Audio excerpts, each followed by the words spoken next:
I think that we need in this society a commitment to not, I don't think the civil rights and all that was just to protect this particular category.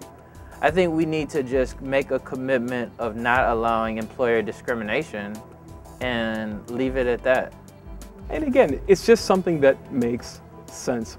We are who we are. As soon as we try to adjust who we are, as soon as we try to cover something up, a part of us that's an integral and essential part of us, then we're wasting our energies dealing with things that are not productive.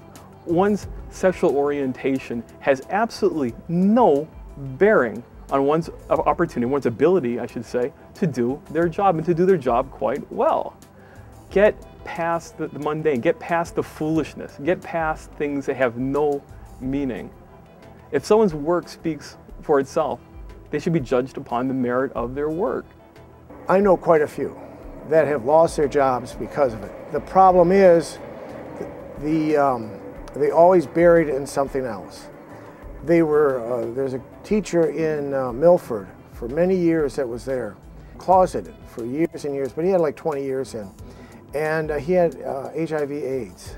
And when that came out, and he was dying at the time, the school had already said that they wouldn't allow him, that his efficiency was low. So here's the teacher 20 years in, he now needs support, and the school board says, well, your efficiency isn't good. You know, only because he was openly gay. You see this quite often. One of the things that I love the unions for is they will not allow that to happen in a union shop. They will fight for their LGBT people, and I've got to respect it.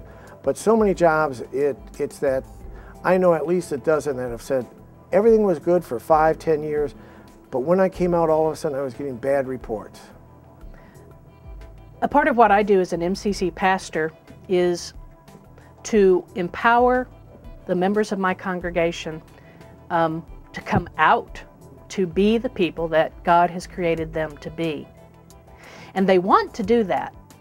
And they know in their heart of hearts that God created me to be this person that I am, whether I am straight, I'm gay, I'm bi, I'm trans, I'm queer. This is the person who God created me to be.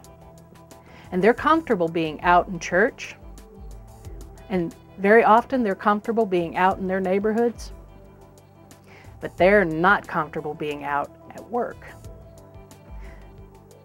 They're so afraid of losing their jobs that they do not share honestly about how they spent their weekend. I think that sometimes we do some self-censoring. I know some people say, well, you know, I'm just not out at work. It's because in their gut, they know if they were. Try and exercise someday.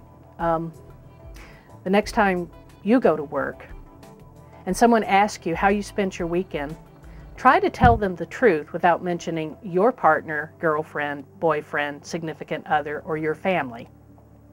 And see how far you get before you have to lie. I worked someplace for years where, you know, what'd you do over the weekend? Oh, I stayed home. I could not do that.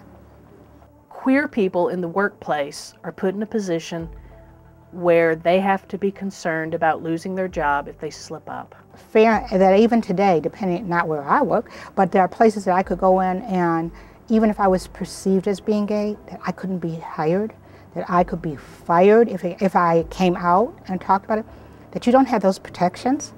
That's just incredible to me. That's just mind-boggling because, you know, if nothing else, isn't one of your basic rights to be able to earn a living and to work, and also to be safe in your workplace because there's many people, because you had to live closets and stuff, there's a lot of violence that happens in workplaces because it, so ENDA is long past due.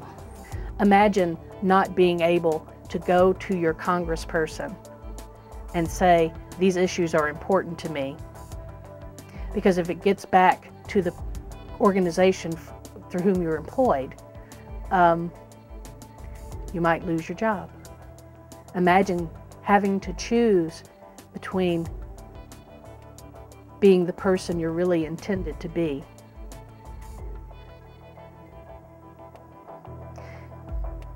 and lying about that. And think about what that lesson teaches our children.